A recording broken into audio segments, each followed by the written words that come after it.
I know you want the exams back. I'm just not done grading, and I think I'm gonna do a thing where I let you do some parts over to get some more credit and stuff in a way that'll help you with your project and stuff. There's another homework due September 30th at midnight. Any questions about that or any problems thus far? Okay.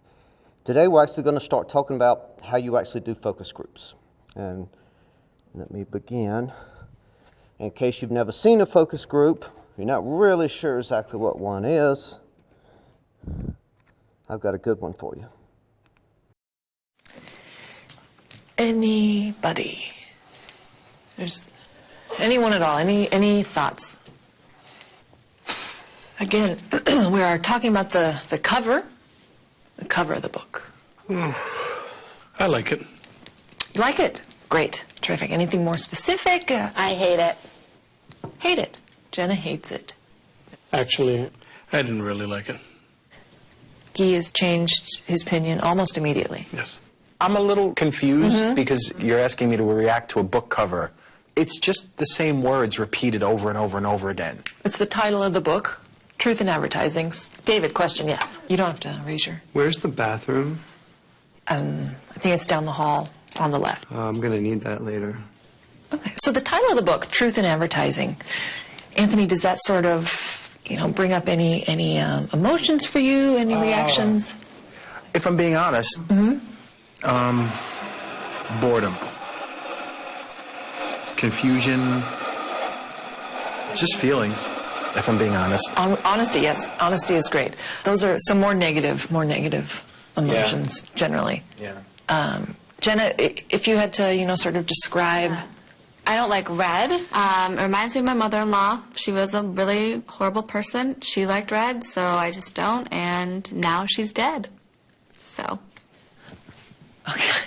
Anything more relevant to there? I agree with Jenna About her mother-in-law? about everything. Truth in advertising, right? Mm-hmm. What does that mean? That's a great question. That's, do you have any reactions, David, to the title? Well, I see truth, but I'm thinking lies. Yes, in a sense. In a sense, the novel is about lying. My ex-husband was a liar. Okay. Advertising is about lying, though. It is, and the main character works in advertising. He's a copywriter in New York City, and we sort of follow Finbar Dolan through these difficult complexities. Now, what's that? Finbar Dolan. What is... Finbar Dolan. Yeah, what is that? The main character. It's a girl? It's a 40-year-old man. It's a river elf? It's not an elf. That's quite a name. That's also a girl's name. Great. So he's sort of estranged from his family. So there's complexities there, and he has his dying father. And so he deals with that, and then sort of this disillusionment with the industry and his career, and sort of all these complex themes that are addressed throughout the book. Relatable themes. Yeah, if I can stop you? Absolutely. It feels like a book that lacks a clear focus. I mean, it would be hard to summarize any novel in just a few words, so. Man-eating shark terrorizes a peaceful beach community. Jaws. A troubled teen spends Thanksgiving break wandering the streets of New York City. Catcher in the Rye. There you go. That's a good book. That's a This good- is also that's a a book. good book. So good. I've got one. Sex. 50 Shades of Grey. Okay. But the book that we're talking about, the book right now that is, so this book though, I wonder if they're going to make it a movie. This is good, right? I love that one. I think they're really getting it. back to this book, Truth in Advertising. So I have a question. Yeah. Is that how big the book is going to be? This is a poster. Personally, I would never read a book that big. That's a mock-up. It's going to be, the real one's going to be book-sized.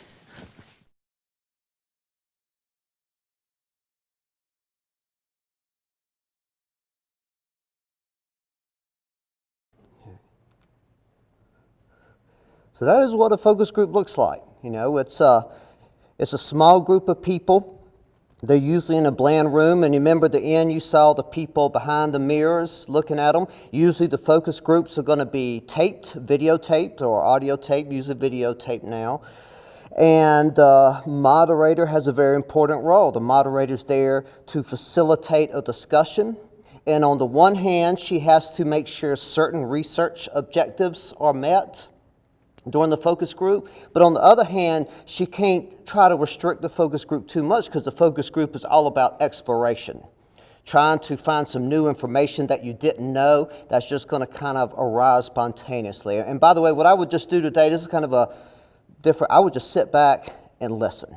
We've got the slides up there, a lot of stuff's in the notes. So just sit back and listen. I think that'll do best for how, if you choose to put a focus group in your paper, I think that will serve you best. And so, often in the past, I've had students in this class actually do focus groups. We did focus groups on pecans one time.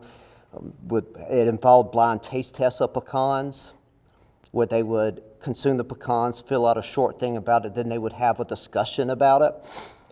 You remember I told you last year we did one that had to do with elderflower tea and beer. And, but this time the class is a little different. So what you may be doing is you may be describing how a focus group could be used. And what you would do there, you need to say what the research objectives are. Remember in our outline of the class paper we had, one section might want to be research objectives.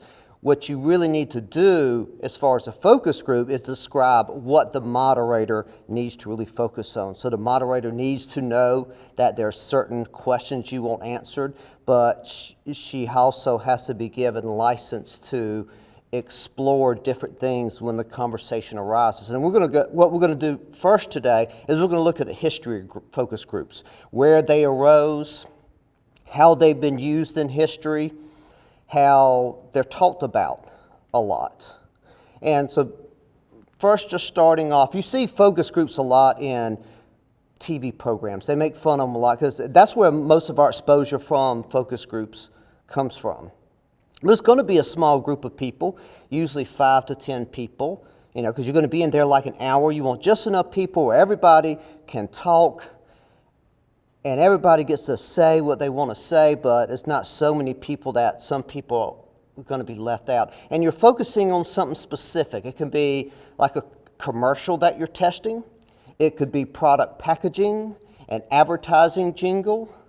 What we saw there is they were focus grouping a book. And so there's usually, you've only got a little bit of time with a few people, and so you try to keep things really specific. So for some of y'all's projects, it might just be taste. It might just be the product package. You try not to put too much there at one time.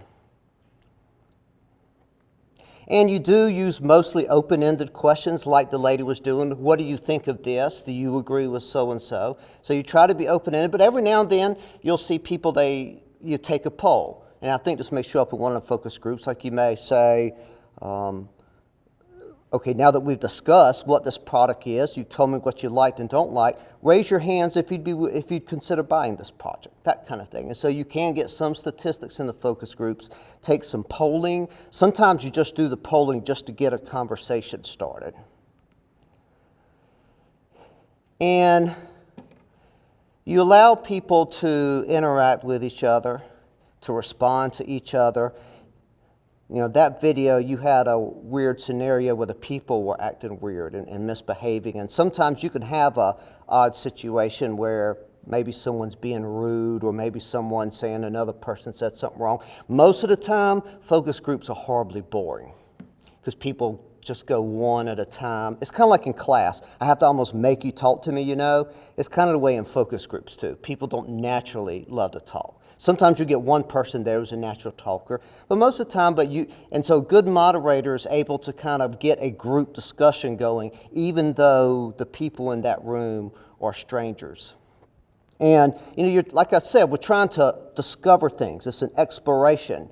And so you have to, kind of like suppose you want to know if you have these friends and you want to hook them up and you want to know whether this person likes the other person or finds them attractive. And so you kind of just bring things up like, so you met so-and-so, what'd you think of them? And you're trying to get somewhere, but you want them to take you there in their own words. Focus groups are like that.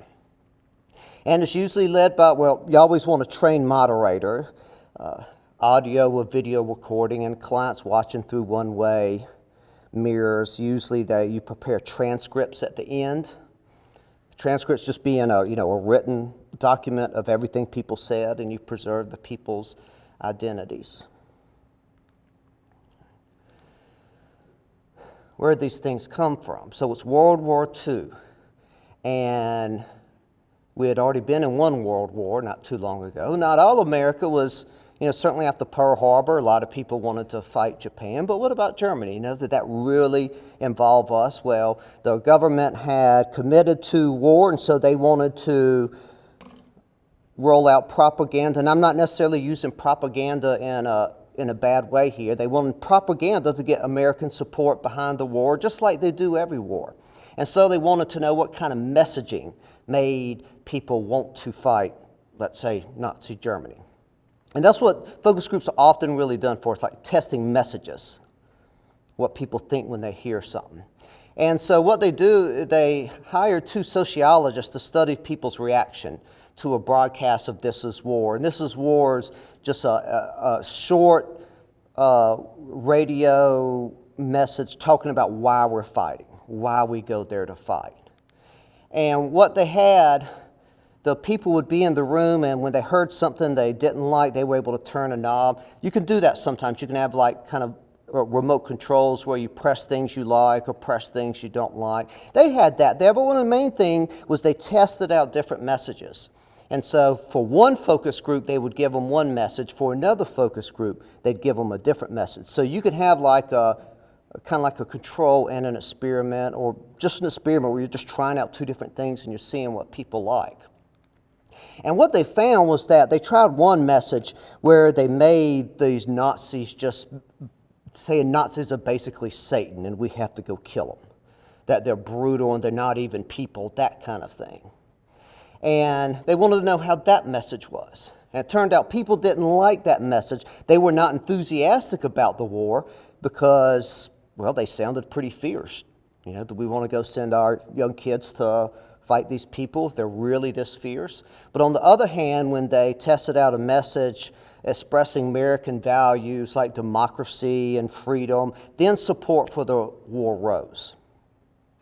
And so the government was using this to figure out how to get Americans to support the war. And they found that it was quite useful. At least when they were done with it, they said, this stuff is useful. Whenever we go to wars again, we're going to keep you doing them. I haven't seen documentation of this, but I imagine once politicians saw this, they said, we need to start doing this for our campaigns to figure out what kind of messages people like. And certainly you can imagine politicians do that all the time now. And usually when they make fun of focus groups on TV, it's about a politician. And they did this research all throughout the war, coming up with better messages to garner support. And after the war ended, these 2 sociologists who started this, well, they figured, hey, we've got some pretty valuable skills here. The war's over. What we're going to do with it now, let's go sell it to private industry. And so this is where marketing research really began, marketing research as we know it today. And it certainly left its impact on food. So just consider real quick what these old commercials used to look like.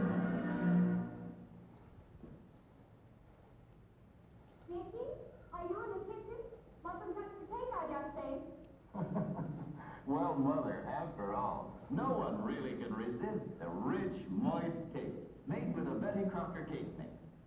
It's got that special homemade goodness, just begging to be eaten. Boy, I'd grab a slice of it, too. It's just as fluffy and moist as the cakes Betty Crocker and her staff make. In fact, Betty Crocker White Cake Mix is a favorite Betty Crocker recipe, already measured and blended. It contains famous soft-as-silk cake flour and premium cake shortening. All you have to do is add water and fresh egg, and you get a fine, snowy white cake. A great big cake, too. In fact, 9 out of 10 homemakers in recent tests said Betty Crocker cake mixes with fresh eggs gave them bigger, taller cakes than the other cake mixes they tested. Betty Crocker cake mixes give you a full 1.25 pounds of cake mix. That's more than any other nationally sold cake mix. And remember, those fresh eggs added to Betty Crocker cake mixes help give that special homemade goodness. Try Betty Crocker cake mixes and always make big, moist, fresh egg cakes.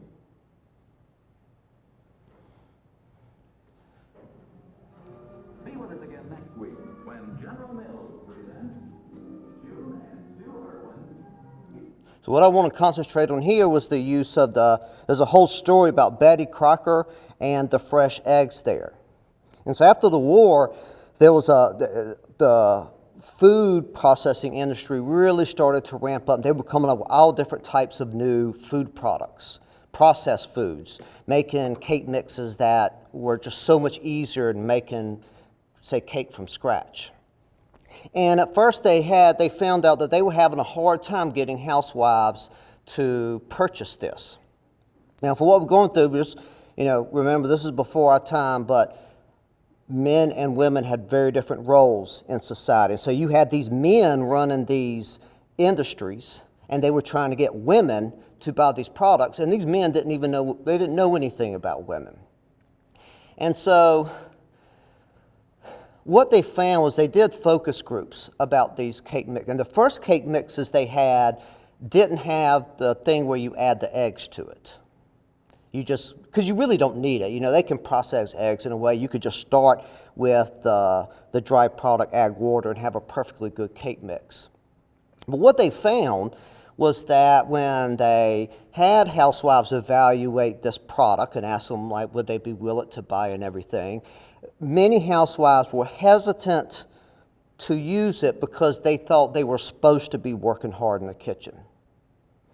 They would say things testifying to the fact that, well, it's great that it saves me time, but it's supposed to take me a lot of time. That's my role as a housewife.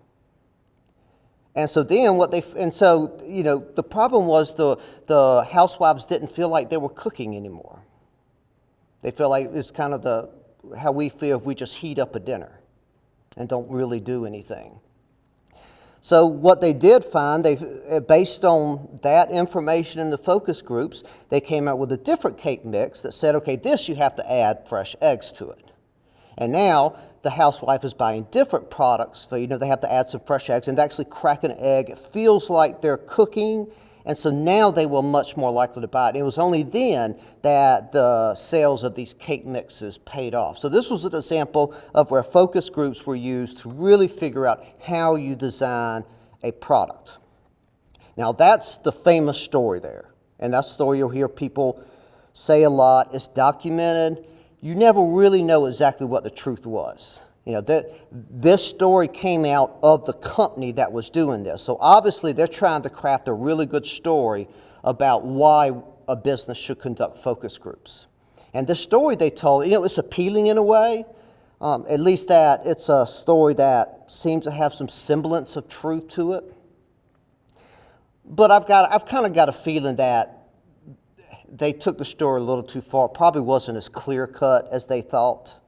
But what they were doing, they were selling focus groups. And so this is one of the apocryphal stories that come out of the beginning of focus groups.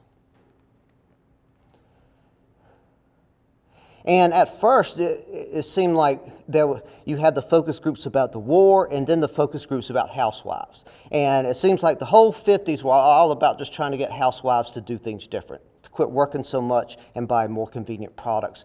And what you hear all the time is that when they did focus groups, they found that women felt guilty if they didn't do a lot of work. And as someone who thinks laziness is a virtue and who always wants to get out of work, it always sounded a little suspicious to me. But that's what they say. And so here's another example that laundromats were invented around this time, and they wanted more housewives to go and use the laundromat. And the problem was they were having housewives, they wouldn't do it. They just didn't want to.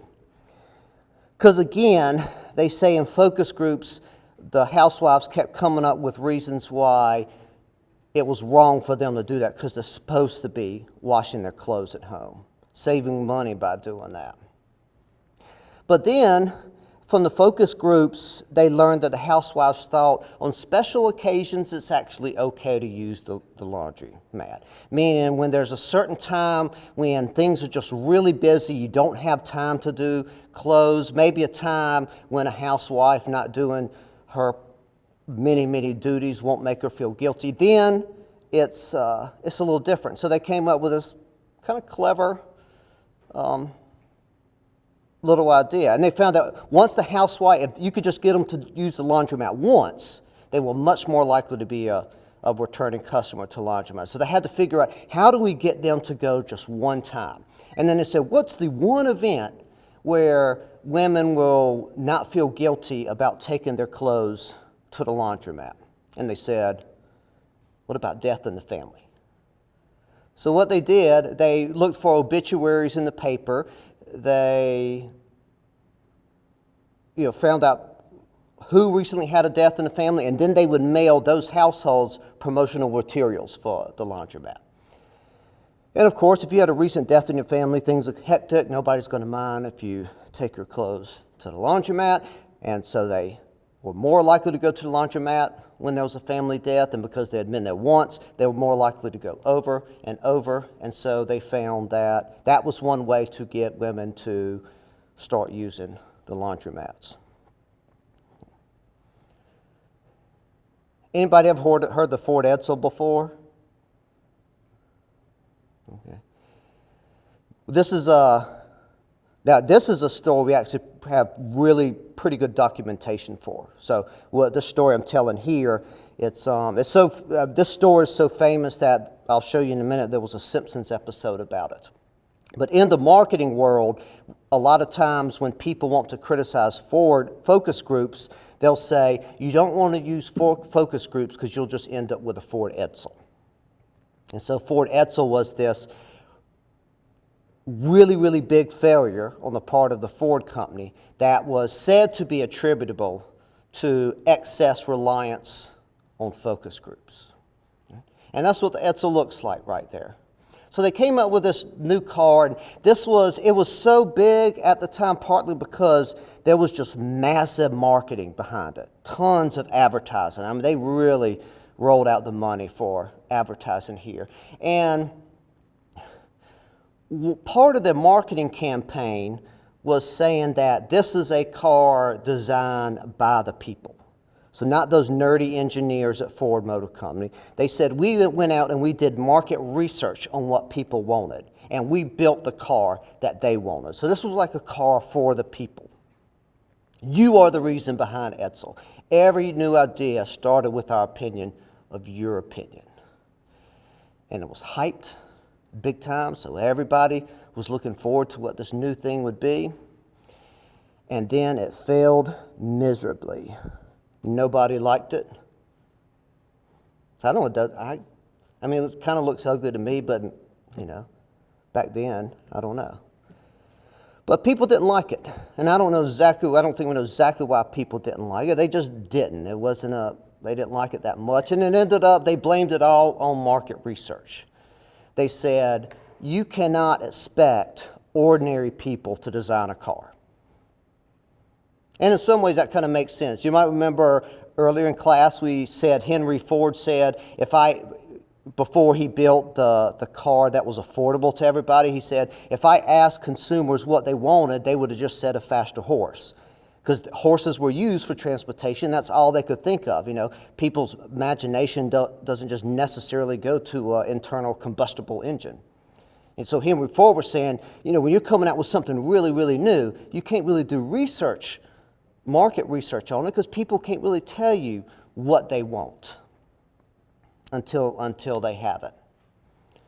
And so focus groups took a lot of blame for this.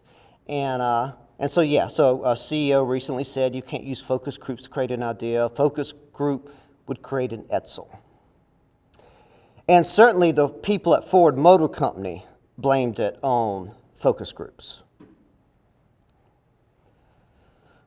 Well, partly because, that's what I would do. If I was in charge of the Edsel program, and this whole thing I was in charge of ended up being a complete failure, I don't want to take the blame. So who do we blame? Blame these focus group people. Well, it turns out, basically, the people who researched this, almost no major decisions about Ford Edsel was made from focus groups. They did focus groups and stuff, but the design of it wasn't like they said in their advertising. They were trying to make people think that they designed the Ford Edsel based on focus groups. But in reality, they didn't. And so people have looked at this, they've concluded, this wasn't focus groups' fault. They didn't really have much to do with the design. It was just a bad design overall for a variety of reasons. And this is a scene from The Simpsons where they do a farce of the Edsel story. Okay, Homer, pick out anyone you want. Are you sure you want to give me a car? Hey, you know what these things cost me? There's maybe $40 worth of steel in them. Oh, okay. I'd like a big one then. We don't have a big one. Why not? Because Americans don't want big cars. Well, then give me one with lots of pep. Sorry, our cars don't have pep. Why not? Because Americans want good mileage, not pep. Homer, tell the nice man what country you come from. America. Do you hear that, you morons? This is why we're getting killed in the marketplace. Instead of listening to what people want, you're telling them what they want. Homer, I need your help. You do? Yeah. I want you to help me design a car. A car for all the Homer Simpsons out there. And I want to pay you $200,000 a year. And I want to let you. I want a horn here, here, and here. You can never find a horn when you're mad. And they should all play La Cucaracha. Can do, Mr. S. And sometimes the kids are in the back seat. They're hollering. They're making you nuts. There's got to be something you can do about that. Maybe a built-in video game would keep them entertained? You're fired! What is my brother paying you for? What about a separate soundproof bubble dome for the kids with optional restraints and muzzles? Bullseye! And another thing, when I gun the motor, I want people to think the world is coming to an end. Rum, rum. No, no, no, no, no, no, no!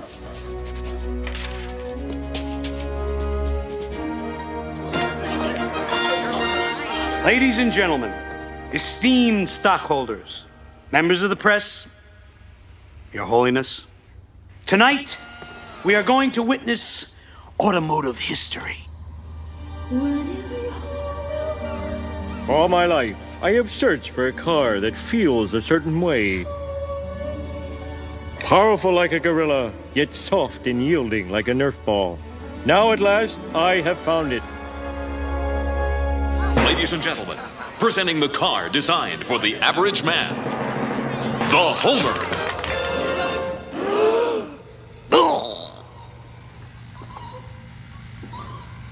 Any questions? What does this monstrosity cost? Jerry, what's the sticker price?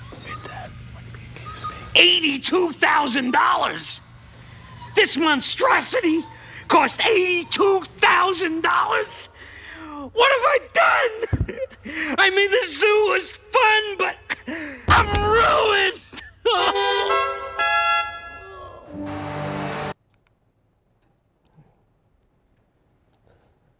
Even though the Ford Edsel story isn't exactly true, there's certainly, and this is common sense, there's certainly some truth to the idea that focus groups are good for some things, but they're not good for other things.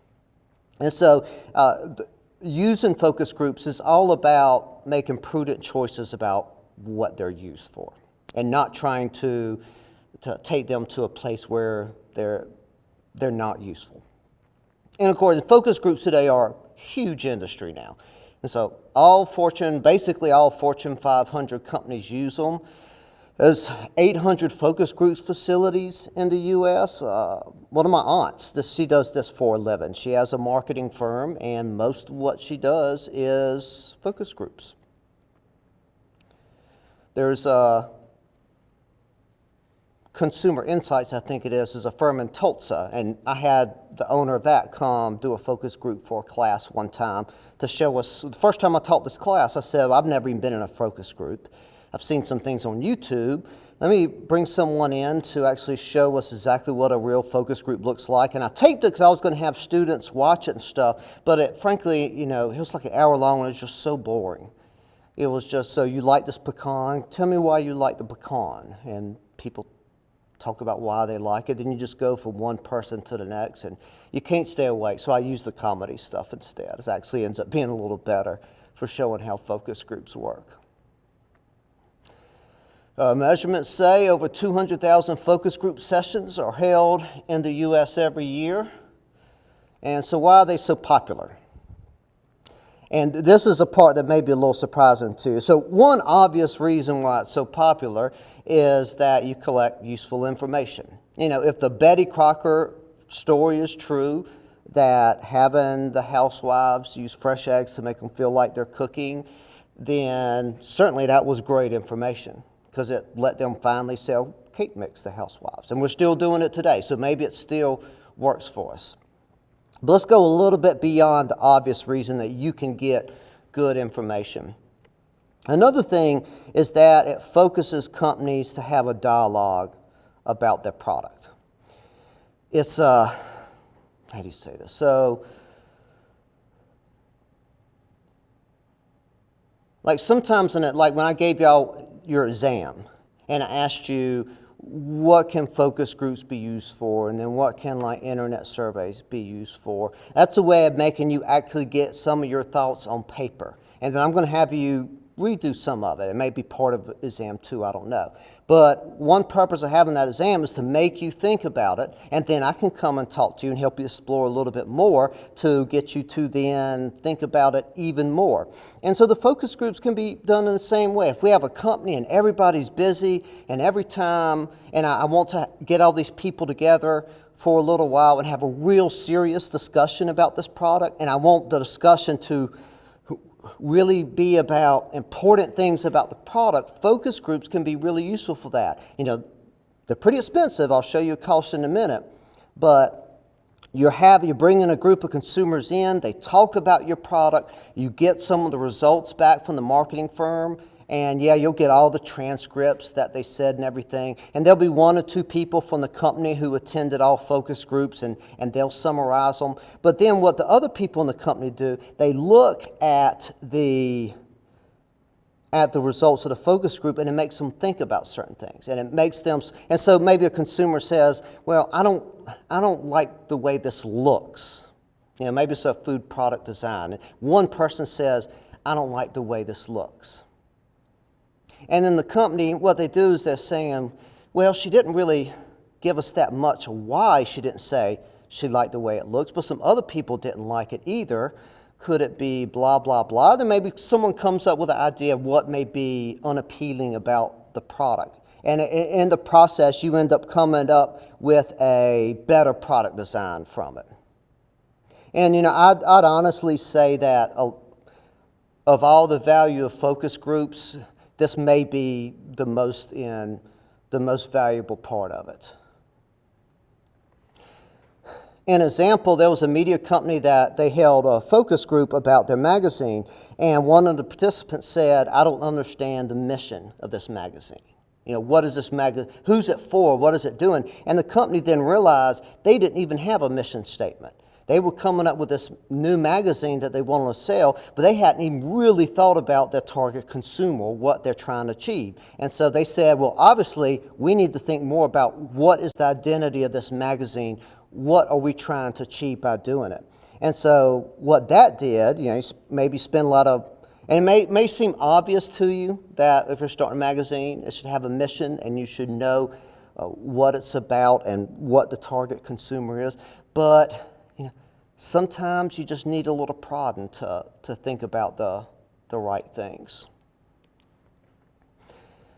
And then, of course, you also use it for protection. The Ford Edsel people were probably glad they did the focus groups because it gave them something to blame it on. When things went bad, they could blame it on the focus groups. And you company leaders, they have to make very important decisions about things with a lot of value. The decisions they make, how a product's designed, who they try to sell it to, what market they try to break into, it can make the company lots of money. It can lose the company lots of money. And no matter how smart you are, no matter how much experience you have in the industry, you never really know what the best way to market a product is or the best way to design it. It's always a bit of a gamble. It's always like playing poker. You know what hand you have, but you don't know what the other hands are. You don't know how it's actually going to work out. But you certainly want to protect yourself if, in case it ends up being a bad gamble. And collecting focus group data lets you protect yourself because you can say, yeah, this product didn't work out. And yes, it was our unit's decision that designed it and designed the marketing program and everything, but it wasn't necessarily just us. It was informed by focus groups as well. And look, we did market research. We didn't just design this thing and throw it out there. We gave it careful thought. It just didn't work out.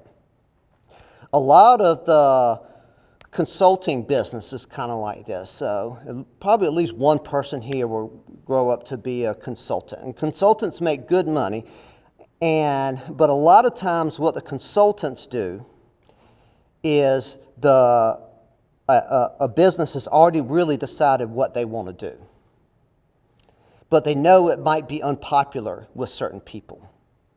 And so they bring a consultant in, knowing once the consultant looks at something, they're going to come up with a similar decision. So then the consultants say you need to do so-and-so, but that's what you wanted to do anyway. So now you've got even more backing behind your decision. I'll give an example. Here at OSU, this might have been before, it was a couple years ago, 3 or 4 years ago maybe, they had this big thing about saving money on electricity. So they started doing things like cutting off our AC on the weekends, cutting off heat on the weekends and evenings. So our poor grad students who work all hours of the night and weekends, they're freezing one day, they're sweating in another. We had one prof who was there with his shirt. He'd be there in the weekend with his sleeveless shirt and 2 fans blowing on. I mean, people were miserable. It was very unpopular with professors because professors actually like to work. They even work on weekends a lot. But the university knew that this would save a lot of money too, right? I mean, obviously, if you deny people heat and AC, you're going to save a good bit of money. And so one way to kind of shield themselves, they hired a consultant company to come in and create a plan for saving money. And lo and behold, that was one of their plans. And, when faculty complain, well, they can just say, well, we brought the consultant company in and this is what they suggested and we tried it and it did turn out to save us a lot of money. And so even though we could still complain, they made it seem like it wasn't just their decision.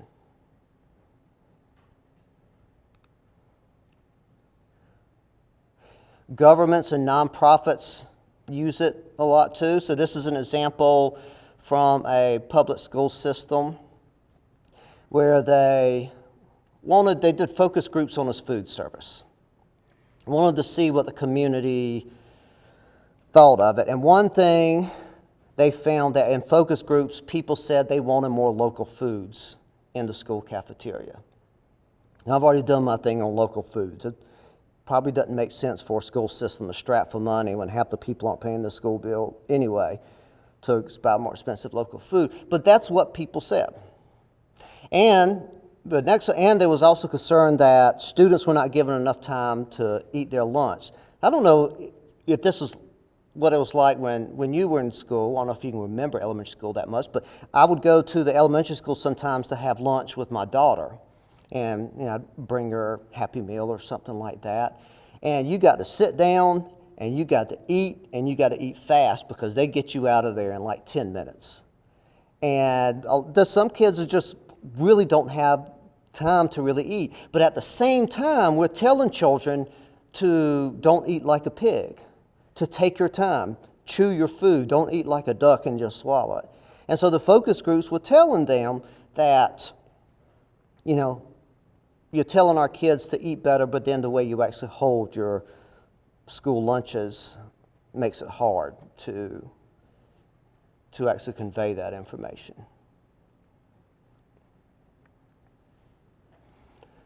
You can do focus groups pretty cheap. So y'all know Head Country barbecue sauce? Okay.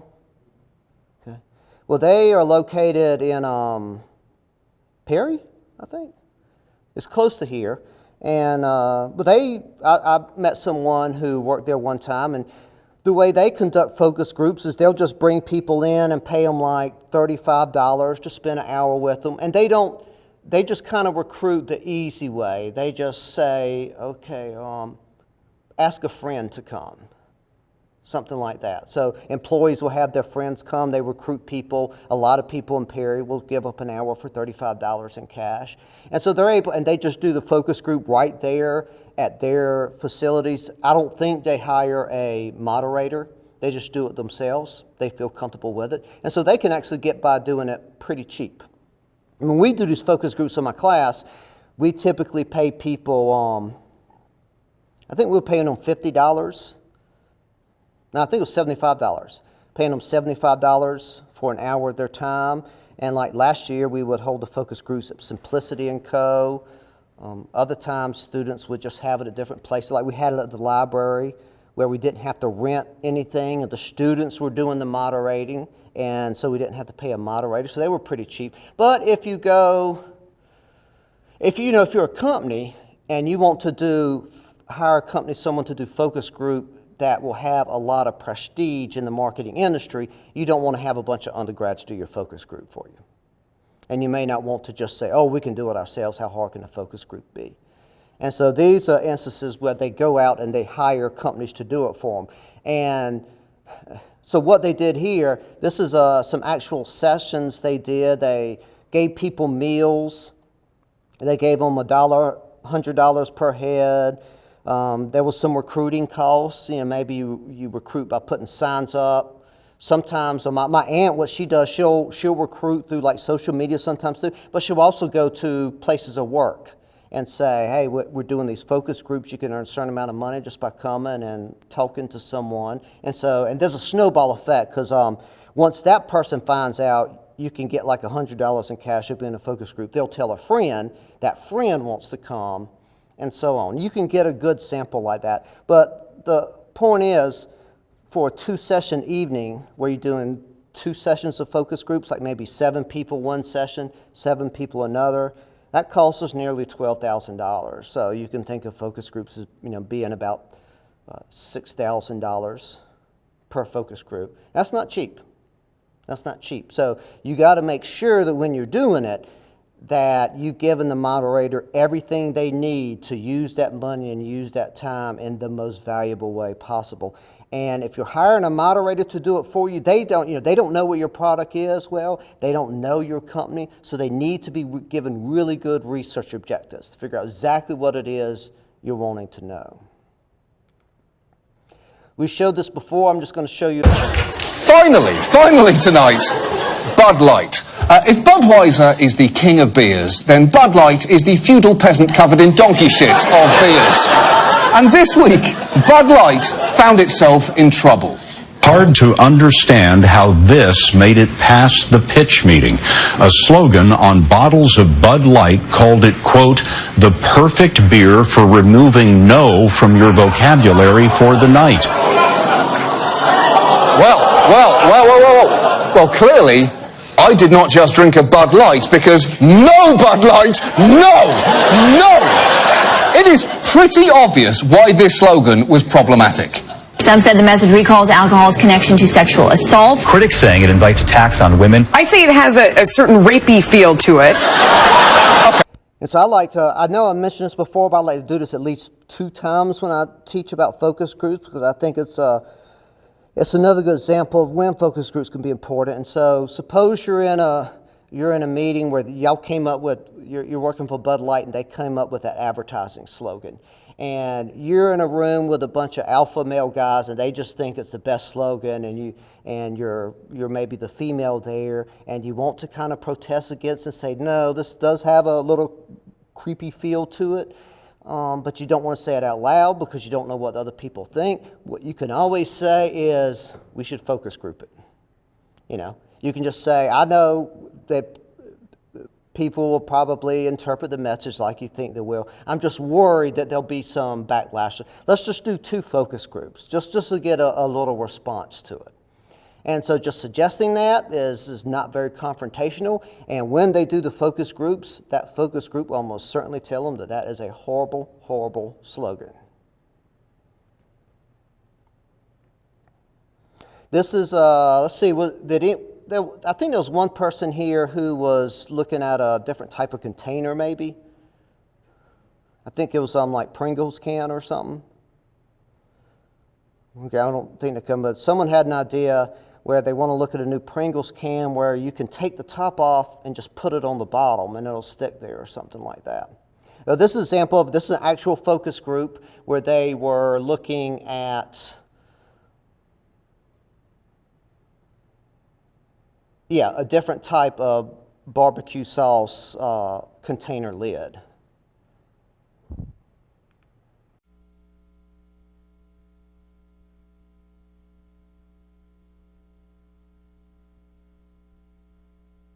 So just looking at the product, what do you think?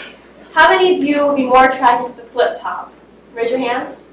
1, 2, 3, 4, 5, 6, 7 of you. What do you like about the flip top? It's 21st century. I find it easier to, with this flip top, for controlling when I'm grilling, that I can do this a little bit better and having to take a bowl out with the brush and everything else like this. This way I can just have the brush, and as I'm basting whatever I'm broiling, it makes it a little bit easier. Whereas with pouring it out, and like I say, it's got to be an addition, and you got to baste it with a brush. So you feel like it would save you a lot of effort and you would use less tools? Yeah, it saved me a lot. Yes, less effort. Okay. I wouldn't need that extra bowl. It's one less thing my wife would have to wash. And then you always have access in the bowl that you end up throwing away. Right. Or licking out. Just put it on and brush it on. Okay, so you feel like it would save you product and therefore money. How many do you think we could save money with this kind of a lid? Raise your hand. 1, 2, 3, 4, 5, 6, 7 of you. Okay. So do you like that the flip top gives you options as far as spending a little bit or a lot? How many of you, quick show of hands, like that this flip top gives you options? All of you? Okay. 9 of you? What else I like about it is when you're doing chicken and meats, your hands get greasy sometimes and you can't get a good grip. Oh, this is just like So you like that you don't have to unscrew it and things in your hands? Yeah.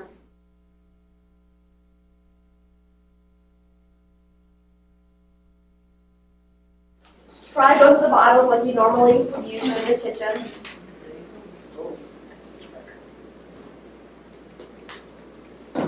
I like the way this works. What do you mean? I poured it out, not exactly straight out. I watched it fall before. Actually, can you show me? So how many of you prefer the flip top? Raise your hands. Everyone, why do we like the flip top? Yeah. That is messy. Yeah. Less mess, okay. I can direct it where I want it to go. Like I would be doing, I wouldn't really do a huge thing of ribs. I would do a little bit of chicken or something smaller so I could direct it just where I want it to go instead of dousing something with it. Okay.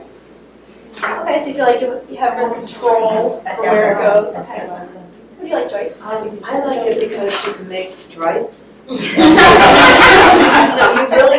make almost like a design going across your meat. That's attractive. What do the rest of you think of the lip? Does it help? Yeah. What does it do? It makes it keeps it from dripping. Right. Yeah. Dripping.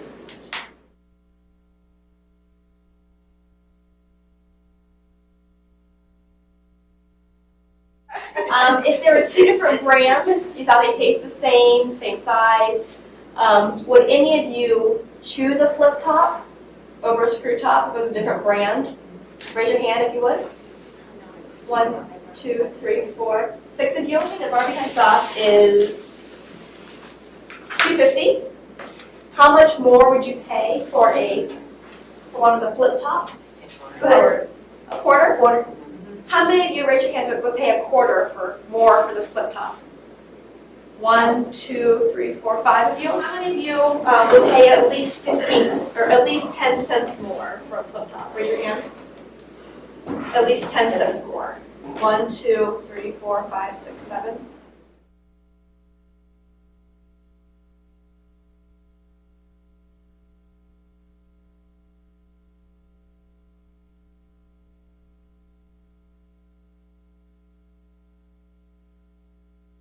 Or at least 10 cents more.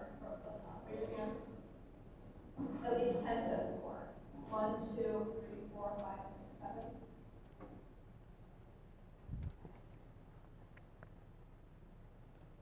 I think that's a really good example of a focus group because, well, the people were really into it. They had a really good group. And I've seen some really good groups. I've seen some where just nobody really wanted to talk. And so when you're thinking about what you're going to do for your project, suppose you decide you want to do focus groups. And you say, okay, I'm going to do focus groups. And then you say, well, what now? I mean, how do I need to describe what they should do? Because, your job is to describe what the research should be. So, what are you going to say about how they should do it? This would be a good clip to come back to because it gives you a number of ideas. So, one, they had a number of activities in there. They had people actually squeeze stuff out of it, actually use the bottle. And for some of you who have something they can taste, you might want to have it there to taste if that's your goal. Notice with the book cover in that first video we saw, they had that big blow up of the book thing. That'd be another good thing too. And so you want something that's kind of prominent there that you're really focusing on. And then they had an activity. So you would need to think about what the moderator is going to be doing throughout. And notice that the moderator also conducted some polls. She said, so how many of you would pay this much more for the barbecue? Notice she was counting out loud, and that was probably for the transcriber to make sure they get the exact right count. And then she raised the price or lowered the price. How many of you would buy it then? So another thing you can do in your research proposal, you could list some of the questions you want to ask. You can list some activities for them to do, but you can also list some things you want them to take a poll over. See if I can give you choose an example here. I think I chased Lauren away. Poor Lauren. Hannah Rucker, right? Oh, Hannah's not here? Okay, I thought you were Hannah.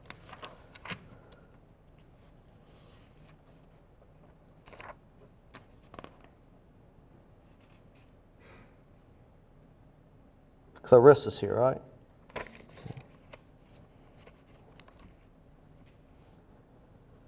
Clarissa's product is cranberry vodka, also referred to as Cape Codder.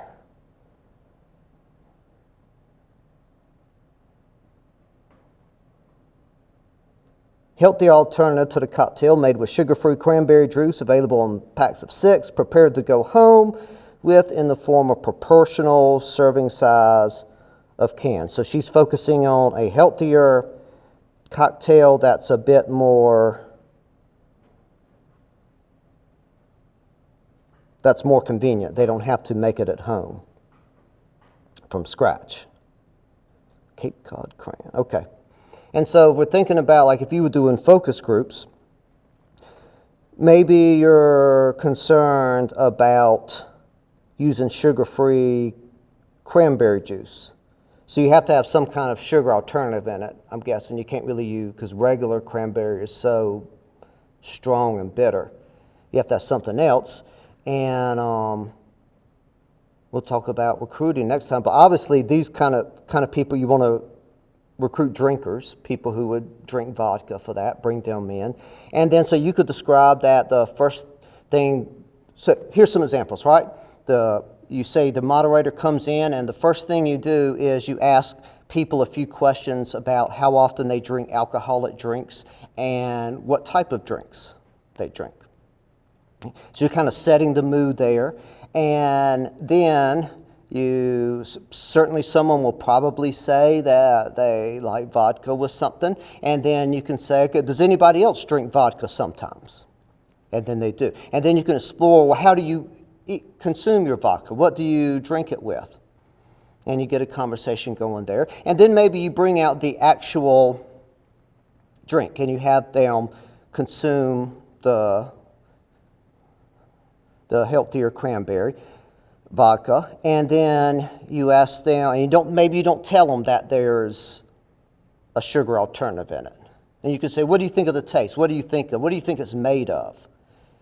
And so one of your research objectives there might be, can people even really tell it's a sugar substitute? Without telling them, will they even recognize it and bring it up? And if they do, you can have them, there can be a little survey that they fill out, or you can just have them do a poll. You can say the moderator should take a poll on whether they think it was made with real sugar or alternative sugar, something like that. And then, once they start talking about the alternative, once they realize what it is, then you can have a discussion like, so what do y'all think of it? Do you like it? How many of you, now that you've had this once, would maybe want to have it again, would want to buy it somewhere? Raise your hand if you'd be willing to, if you're likely to buy this somewhere now that you've tasted it. And then, since you're focusing on the convenience, and remember, always what you want to do is look at your prototype, and your prototype gives you lots of different hints about how you can set things up. If you're looking at the convenience of like having it in little bottles, is that what you were doing? Yeah. You can have the moderator keep in mind that if someone talks about, I like cocktails, but I hate making them at home, then you tell them to explore that then. And say, does anybody else like cocktails but not making them at home? And they tell you what they think. And say, do you ever buy cocktails pre-mixed or something like that? But then you also have instructions for the moderator that if no one remarks about how they find it inconvenient to make it home, at the end, you ask that question directly. So you see how easy that is? I mean, it's probably a little easier for me because I've thought about this and I've taught it a lot, but it's not that hard. There you had a whole bunch of very specific directions on what the moderator could and should do.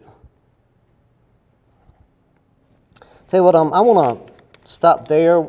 This is about halfway through this proposal, through this slide deck, and I'd rather, because I'm wanting you to just listen and think with me, I'd rather you not be at the sleepy stage of class. And so my plan is when you get back here on Wednesday, I'm going to have grades and talk about if you didn't like your grade, things we can do to make that grade higher. If you can, it'll be really easier if you're in class and you have a question about something I can look at. I don't know how I'm really going to give feedback to people not coming to class, but we'll figure something out. Okay, have a great Monday.